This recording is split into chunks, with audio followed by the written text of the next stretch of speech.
হয়। কাজেই আমি এইটুকু বলতে চাই যে আজকে উনি বলেন নৌকা নাকি আর জাগবে না, ডুবে গেছে। নৌকা কখনো ডোবে না, ডুবলে আবার জেগে ওঠে। শত বছর হলেও নৌকা জেগে ওঠে। আপনারা দেখেছেন কুয়াকাটায় সেই 300-400 বছরের আগের নৌকা, সেই নৌকাও কিন্তু জেগে উঠেছে। কাজে নৌকা ডুববে না।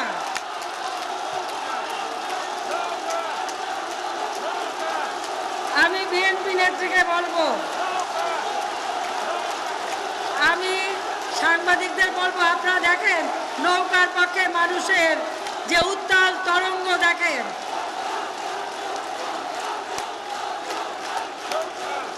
নৌকা মার্কা বাংলাদেশের জনগণের মার্কা। শুধু বাংলাদেশের জনগণ কেন, সেই নূহ নবীর নৌকা, এই নৌকা বিপদের সাথী, এই নৌকা মানুষকে রক্ষা করে। নূহ নবীর নৌকায় চড়ে মানুষ বেঁচেছিল, সেই কথাটা ওনাকে আমি মনে করিয়ে দিতে চাই। নৌকা ফুটা হলে সে ফুটা মেরামত করা যায়, পানি ছেঁচে ছেঁচে নৌকা চালানো যায়। আর নৌকার হাল শক্ত হাতে ধরা থাকলে নৌকা যত ঝড় ঝাপটা আসুক নৌকা তীরে ভিড়বেই।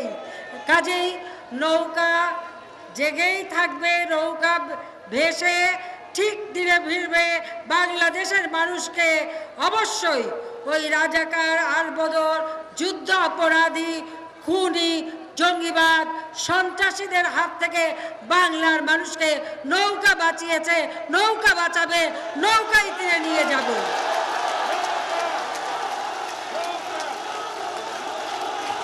এই বাংলাদেশে